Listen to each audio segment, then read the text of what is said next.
One chat GPT request, that's the equivalent of pouring out a bottle of water. The amount of water that AI uses. And if your town uses a lot of water for AI, it means less water for you. People hear 500 milliliters per prompt and freak out. Swapping a single burger is gonna give you enough water to use GPT for a year. Let that just sink in. Sorry, I'm a bit blown away by this fact. My savage take here is that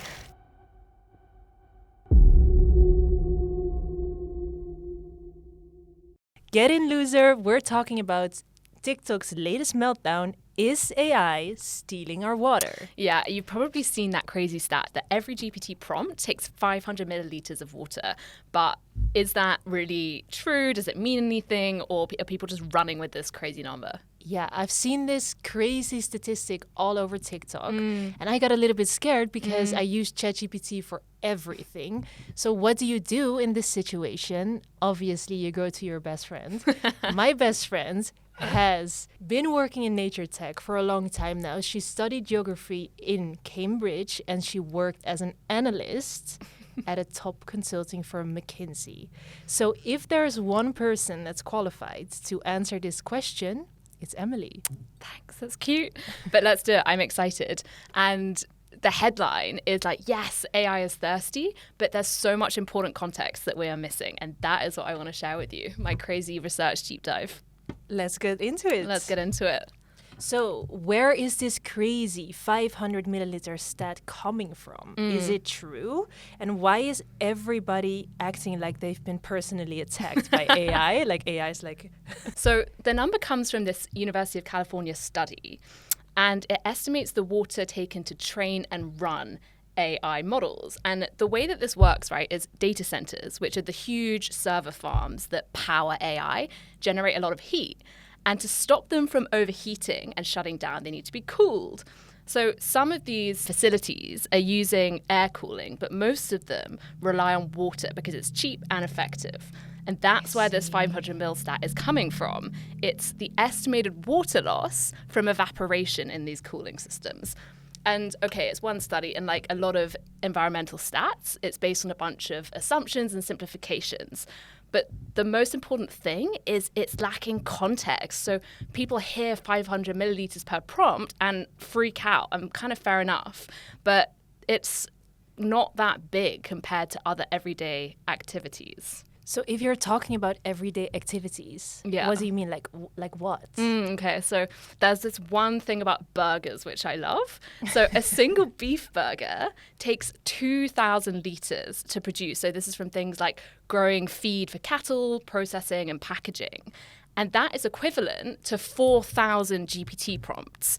So when you think about these numbers, right, if you swapped a single burger and you skipped that, you could be saving enough for your GPT prompts for an entire year if you're doing like 10 on average a day. So like let that just sink in. Swapping a single burger is gonna give you enough water to use GPT for a year. That's crazy. Sorry, I'm a bit blown away by this fact. Whoa. So AI does use water. Yeah. But are we missing something here? Like, are we missing the bigger picture? Yeah. Like the internet loves a villain, right? Of course. And tech and these AI firms and these AI data centers are using water. But when we compare that to other industries, it's not that big. And it's these other industries that people aren't talking about. So when we talk about AI's water use, it needs to be weighed in this global picture, looking at the system, not in a vacuum. And we can get a little bit deeper on that. But honestly, my savage take here is that this whole obsession with water and AI is less about water, and it's actually people looking for an excuse to dismiss AI, right? So AI is new, it can be complicated, and instead of admitting that you don't fully understand it, it's easier to hide behind this excuse and just say like, oh my God, AI is so bad for the planet, I'm not going to use it. So I think that's why this has captured people's imagination so much. And it's also an easy statistic to run with, right? Totally, totally. Okay, but if we look at the bigger picture and AI is not the worst offender, what industry should I be side-eyeing for the water use? Yeah, like if you really genuinely care about water use, which again, to be skeptical, I don't think that people do. I think they're just hiding behind this. Yeah. It's agriculture to focus on. So agriculture is responsible for 70% of all of our fresh water use, and it mainly goes into growing livestock feed. And it, like, again, these numbers are so abstract and hard to grasp, but when you put this in perspective, there's this crazy equivalency that if you took 10% of Nebraska, so just one state in the US, 10% of their irrigation water that they use every day, that is equivalent to powering everyone's GPT prompts in the US for that same day. So when you just start looking at like this, you get perspective. So agriculture is a big one. And then there's also energy production. So coal and nuclear plants, they also use a lot of water. But yeah, so AI's footprint, they have a water footprint, but it's really not that big compared to what's going on in other industries. So what about the argument that that's insane, by the way, but what about the argument that we need agriculture to stay alive, whereas we don't necessarily need AI to stay alive? I love this question because people sometimes ask me and it's like, haha, like I've got you, we need food, but we don't need AI. I thought I got her here. So yes, we need food. But there's a huge wastewater problem in agriculture, and that is what drives a lot of the water use. So around 30% of all water is actually wasted in agriculture systems. So we're literally like throwing away billions of liters of water. And so if we're going to talk about water use, focus on that rather than coming from AI, right? Which is trying to work on efficiency. Yeah. And ironically, AI is actually one of the best tools that's helping address this wastewater problem in agriculture. So there's this thing called like drip irrigation, which is using AI to automatically adjust the irrigation by looking at like soils and temperature and weather and everything like that. So if I were being provocative, I would be like, we need to scale AI to address the water problem because it's addressing these inefficiencies in ag, right? Yeah. And then on top of all of that, you can lay on the argument that, yes, food and agriculture is essential, but so is AI. Like, it's not just chatbots. It's so embedded now in our medical research, in fraud detection, in optimizing energy grids. Like, acting like we don't need AI is ignoring how deeply it's already embedded in the everyday systems that we use. Yeah, and especially if it's not that harmful, then okay. So I think we've already kind of touched upon this, but why do you think AI is getting so much heat for the water usage? So we've spoken a little bit about the excuse to hide behind, I'm a bit scared of it, I don't know how to use it. Yeah. And on top of that, it's because it's new. And I think it's because it's easy and kind of fun to slam tech companies. Like, you can go on X and kick off a viral thread and be like, OMG, maybe you can like retweet Elon and he replies, I don't know. But that's a lot easier than going to like lobby a coal plant in fucking like rural Kazakhstan for their water use, you know? Like, that's a niche example. It's actually something I've done. I'm telling you, she's so qualified for this.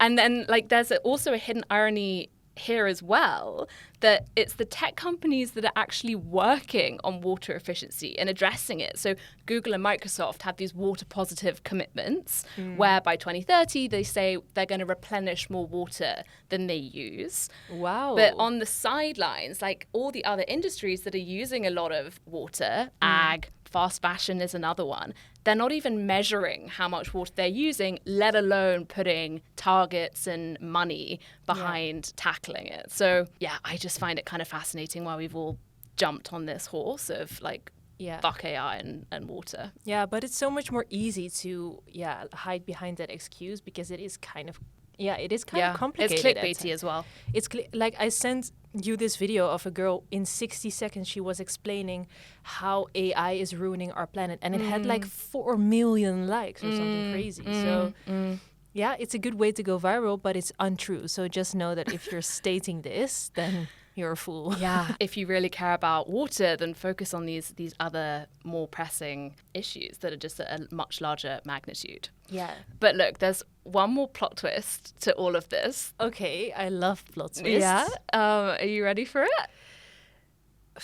After all of this information, I am not sure if I'm ready for it, but hit me. Okay. So the plot twist is that AI's water problem isn't actually about water at all. It's about energy.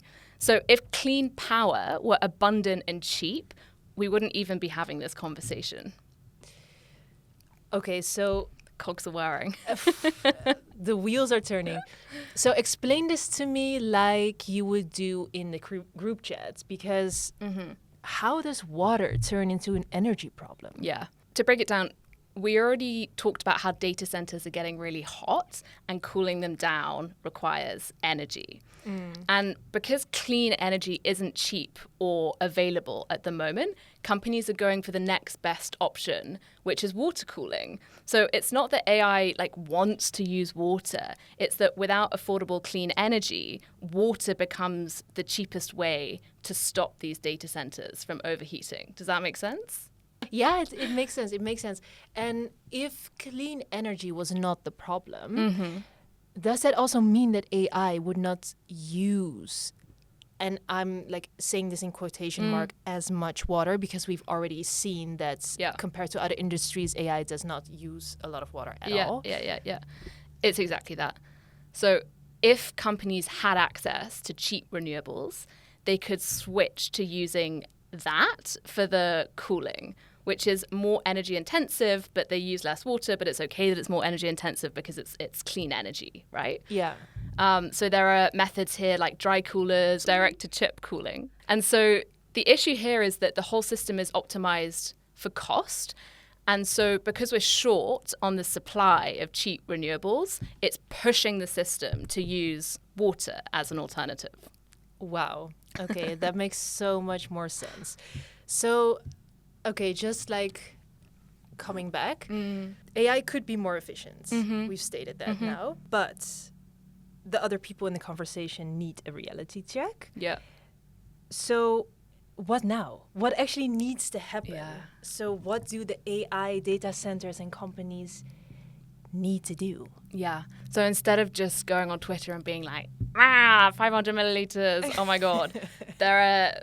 I just drank my ChatGPT prompt, tasted so good. Yeah, exactly. There are 3 things that these AI companies should be focusing on, and it's what we as consumers can be putting pressure on. So the first is around transparency. So unlike carbon emissions, there isn't great usage data from AI companies on their water use. And it's a really foundational step to start holding companies accountable. So if you know how much they're using, people can track it, you can put pressure on it, and it just galvanizes them to want to do something about it. So transparency is number 1. Okay. The second thing is smart scheduling based on the locations that the data centers are in. So AI's water impact depends on where and when the data centers are running. And so companies can schedule their workloads to align with availability of clean energy on the grid. So if they're doing that, it means that they are using this clean renewable energy rather than using water. And that really helps to manage the water use in their cooling process. Wow. Okay. So that's number 2. Yeah. And then the third is this idea of integrated energy and water targets. So as we've covered, these 2 issues are really deeply entwined. And AI's sustainability strategies, so we're talking about Google, Microsoft, they can't just be about carbon and energy. They need to actually look at this together and balance their energy and water needs holistically. So those are the 3 things. Okay. Yeah, I'm a bit blown away still. But this is the TLDR for the group chat. AI does use water, but it's just literally anything else that you love. Yeah. Maybe just skip the burger for once. You have a whole year of ChatGPT prompts. Hold off on your pretty little thing, the PLT haul. You probably don't need it if you're really worried about water. I'm sorry, but PLT probably used 1 burger of prompts for their rebranding. Yeah, they needed a few more burgers in their rebranding to get rid of that fucking hyphen. Yeah, that's another story, but that rebranding was so badly done. I know. Cringe. OMG. Okay, so if you care about water use, which I think not a lot of people care about, that deeply, Yeah. then maybe skip the fast fashion.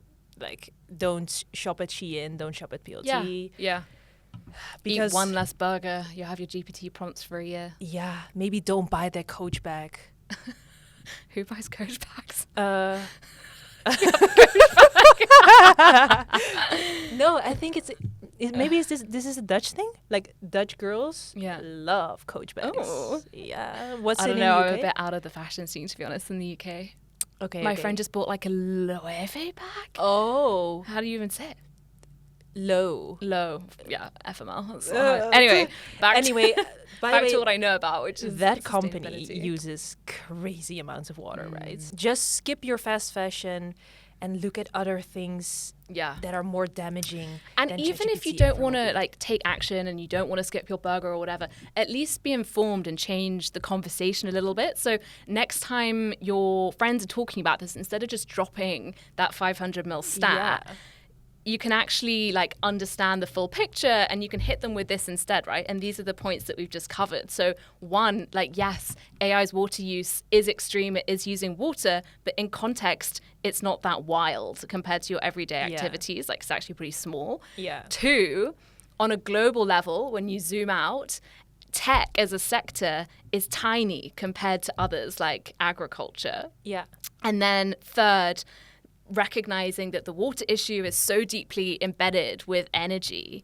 And so the conversation is probably more helpful to focus on that. So if you're, again, really keen on environmental activism, like go and lobby for renewable energies in your community and just trying to piece all of this together rather than just hopping on the hype train. Yeah. Don't hide behind AI. Yeah. Okay, I love this. Anyway, thank you so much, Ems. Thank you for keeping us informed about the real deal. Yeah. And see you next time. Yeah, see you next time. I should also say I have written up a little cheat sheet for you for next time you're at a debate on, maybe not like a full debate, but next time you're like getting your nails done and you overhear a conversation that like AI is stealing our water. Yeah. There's a little article I put together with all of the stats and all of the arguments we've just gone through. So you can whip that up and blow them away with your knowledge. Oh, I'll put it as the background of my iPhone. Yeah. Okay. Are we going to leave the people with the cheat sheets? Yeah, for sure. I'll link it. Okay. Thank you. Okay. Goodbye, losers. Bye.